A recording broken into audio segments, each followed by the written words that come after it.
Hey everybody, this is herculespetix, founder, curator, docent, and gift shop employee of the herculespetix Academy of Comic Book Studies. Today we're going to be looking at Bad News number 3. This was a great anthology published by Fantagraphics in 1988. It's the brainchild of editor Mark Newgarden.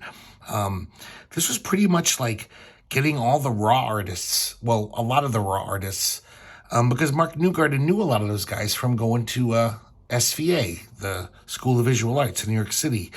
They became kind of big through Raw, and so he kind of made his own little, his own Raw, and that's what Bad News is. There's no number 1 and 2. I don't know why this is number 3. I never really got the story behind that, but I remember reading somewhere that there never was a 1 and 2, because I remember trying to track them down for years, and then realizing that they don't exist, so I could stop tracking them down.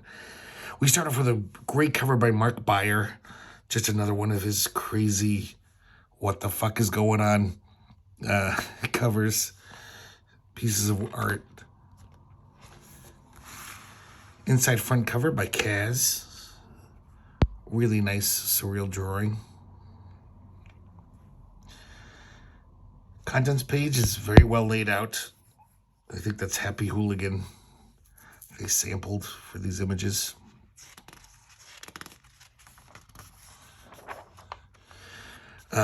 Jerry Moriarty giving a Jack Survives one-pager, contributing. Just shows this sad old guy. Oh, this is always a treat getting a 4-pager from Ben Katchor. Italian Ices. It's just about this guy who becomes fascinated with the Italian ice business. He's not in it, but he's studying it from afar, trying to figure out all the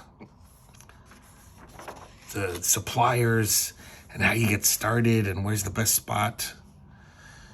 It kind of takes over his life. Just typical great Ben Katchor, just clever, funny stuff.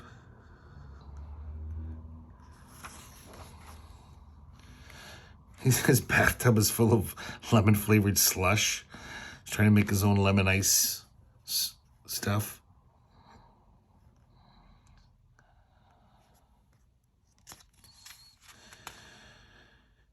And then just as suddenly as it came on, his passion for Italian ices dissipates.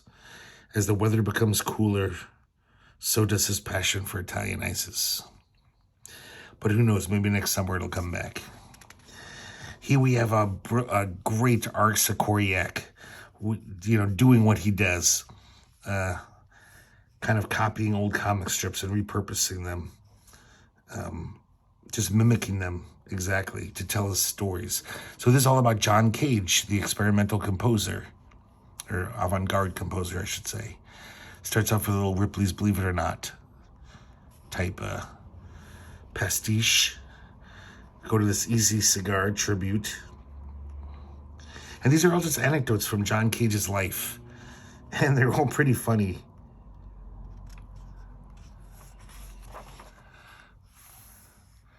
Here we have Mutt and Jeff. I think this is supposed to be, what's that, Crosby guy? Crockett? I can't remember the name of the comic or the artist. I think the artist's name is Crockett, and he had a comic. I can't remember. Just because a typeset. That comic was one of the few comics that didn't have lettering, hand lettering. Obviously, Pogo. He's so good at mimicking all these styles. Even then, he was pretty young. This is when he first started doing all that stuff. Father Paul. Kind of looks like a Mary Worth type strip. I guess John Cage converted to Catholicism. That's what that's about. Crazy Cat, Harriman. And Blondie.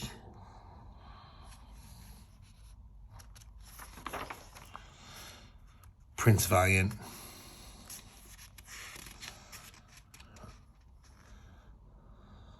That looks like Milk Gross. And obviously Peanuts. These are all really fun.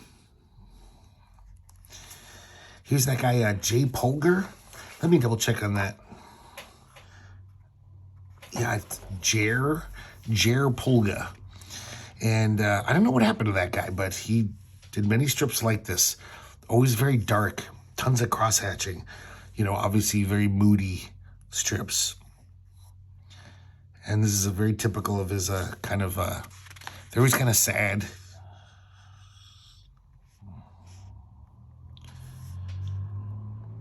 I like his art style.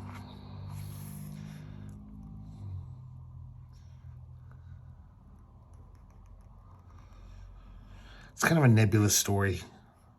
Just this character basically talking about various impressions he's having and memories, but not quite sure what's going on.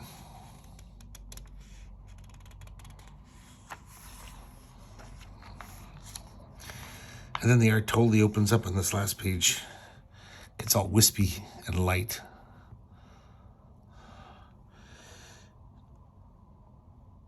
And he has the memory of a kite flying, and someone from the next town has one of those fighting kites, and it chops his kite string off. I've never seen this woman before or since. Ida Marks, almost just like our Sikoryak, doing this total repurposing of Ernie Bushmiller's Nancy for her own narrative devices.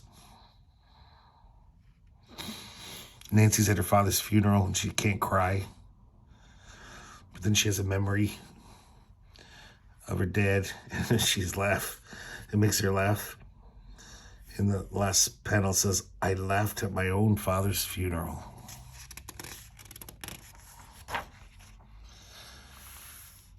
A nice Paul Karasik strip, Sitting Bull's Last Stand.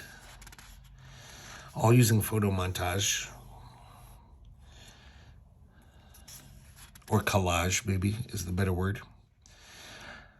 Kind of an interesting story. I guess Buffalo Bill Cody, he gave Sitting Bull, this trained horse, that whenever he heard a gunshot, it would rear and kick its legs in the air.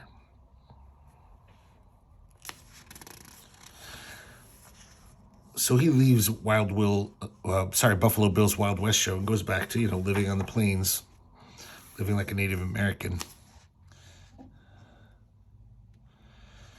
And during the battle where he dies, Sitting Bull dies, there's a gunshot and the horse rears up. And all of the Sioux Indians present were certain that they were witnessing the transference of Sitting Bull's spirit into the body of a horse.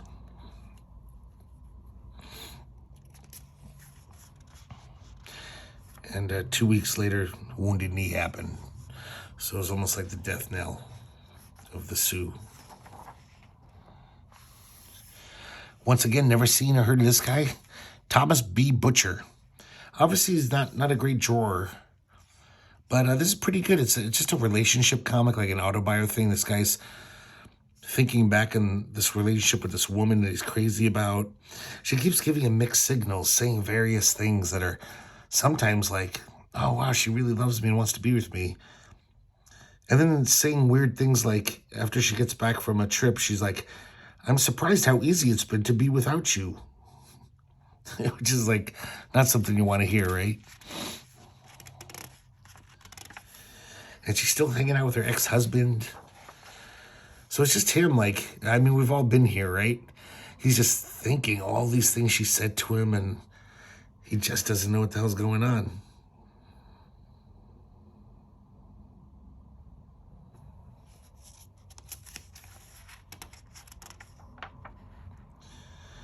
Oh, a nice Joe Friedman fake movie poster. He was doing a lot of these in the 80s. Ooh, Jesus. This is... Excuse me. I need some water. God, I would kill to see this movie if it was real. I wish I could watch that. Mark Newgarden. In the 80s, Mark Newgarden was doing all these strips like this with these tiny little panels. And using this generic art, almost clip art. Or the kind of art that's in the the thing in the airplane that tells you what to do during a crash. And this is just about this normal, very typical couple. But then we find out they're not so normal, and they've got a dark, creepy side to them. That's a lot of bang for your buck. It takes like, I don't know, 5 minutes to read this comic. This guy named Joe Shea, S-H-E-A. Once again, never seen him. I kind of like his goofy cartoon style. This guy looks like he maybe hung out with Peter Bagg or something. And his crew. So we have another a Paul Karasek comic, but it starts off by sampling. It looks like it's from Classics Illustrated or History Illustrated, some Golden Age comic. And we see Eli Whitney. So I guess it's from World War II, because it says, "Smash Hitler and Hirohito. Buy all the war stamps you can." Oh, this is so horrible if it's true. I don't know if he changed this. But Eli Whitney standing on a stage, and all these black people are saying, "Hallelujah, 3 cheers for Mr. Eli Whitney. He done made our work easier." And if you know anything about the cotton gin, you know, it's what allowed slavery to flourish, because it made cotton production way more efficient and quick. So the South needed more slaves to pick the cotton and get it out to manufacturers. So that's what this is. It's just the story of Eli Whitney. There's a framing device of, I assume it's Paul Karasek talking to his friend or roommate, telling her the story. And it's weird. Eli Whitney, in a way, was a total failure. He created this machine, but he couldn't patent it. So everyone just copied it. So he didn't really make a penny from it, even though it revolutionized the economy.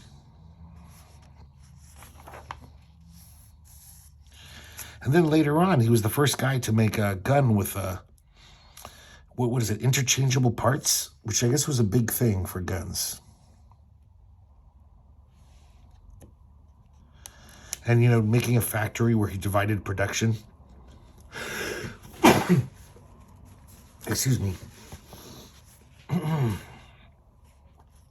But I think on this thing too, yeah, he didn't make a lot of money. So he basically died penniless.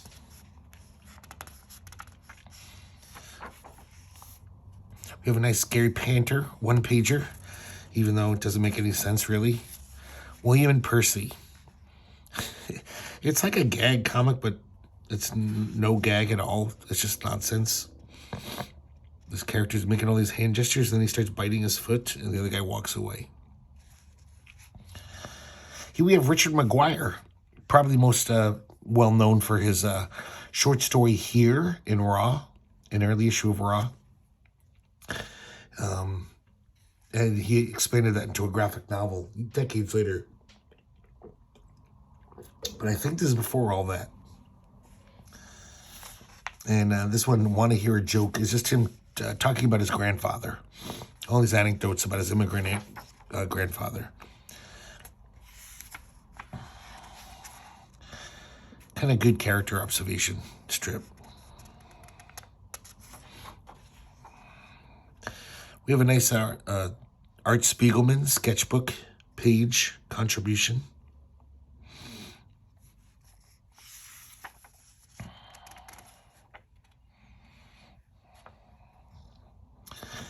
This is the Can You Melt the Ice game. Yeah, I can't remember this woman's name. She's Catherine Hyatt. Once again, never seen her before or since. Nice cartoony style. And this is like almost a game show where you get to watch this horrible date, and these guys just can't melt the ice. It's just a bad date. And the announcer says, "But Roland and Sally deserve a nice consolation prize, don't you think so, audience?" And they end up married with kids, and she's got another one on the way. And, you know, kind of a loveless marriage.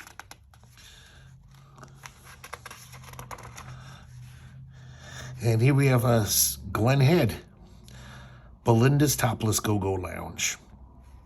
And I assume this is autobio, because I know Glenn had led a pretty, like, decadent, young lifestyle when he was in his 20s. Living in the scummy parts of New York City, in Alphabet City. And this is about him scoring this cheap place in Brooklyn right over a strip club. And it's a great deal, so he's thrilled.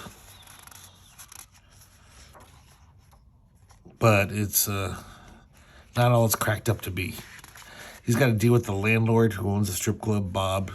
He's kind of a scumbag. His scary attack dog. His junky wife, Marianne. The crazy handyman who won't fix anything. Him and his girlfriend move in. And constantly they got to deal with, Bob shenanigans.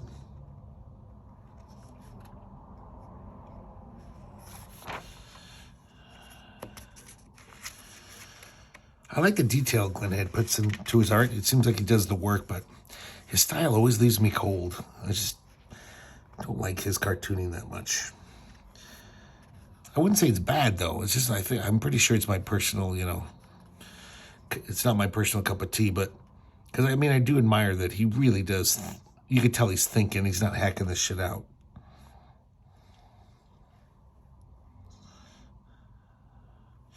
So it's just basically all these antics, living, low, living in poverty, getting drunk all the time.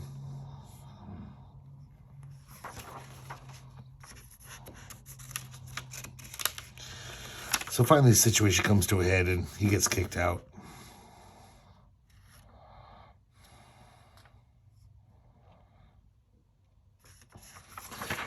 So just a nice little vignette of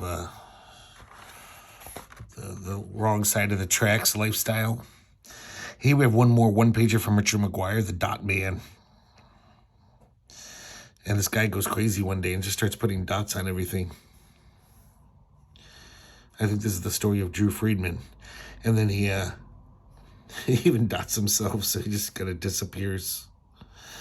He just sits back and he sat back and watched. This is nice. Just looking at all the dots, losing himself in the dots. This is always a treat, getting a Kim Deitch full pager. Because, Kim Deitch, when he contributes a pinup to any, anthology, it's not just a pinup. There's a whole story going on here. Look at all these characters, and, you gotta, if you read his oeuvre of stuff, you recognize these characters, and you're like, oh, this is another view of them. So you get it more. But even if you've never read Kim Deitch, you look at this, and you're like, there's a lot of shit going on here. There's a story that I just don't get. It's entitled Wistful in Blue. But great stuff. Really nice illustration, too. Kim Deitch put a lot of work in this one. Doing all the shading with all the lines. It's nice. And then we have a back cover by Mark Newgarden. Once again, kind of he would always do this kind of stuff in his early comics. Just basically steal stuff. And these were when I was a kid, these ads were in comics all the time. Like, hey, if you can draw this pirate, you might have skill as a cartoonist. Send away for our book. And there's a bunch of characters. And he takes these characters and in various stages of drawing. And they're just saying the same thing over and over. Let's have a party. Bill Drat to the 7 seas. Let's have a party. Bill Drat to the 7 seas. And then the pirate, I don't know, just gouges his face out with his hook. And then we finally see the elephant. She's all drunk. So odd.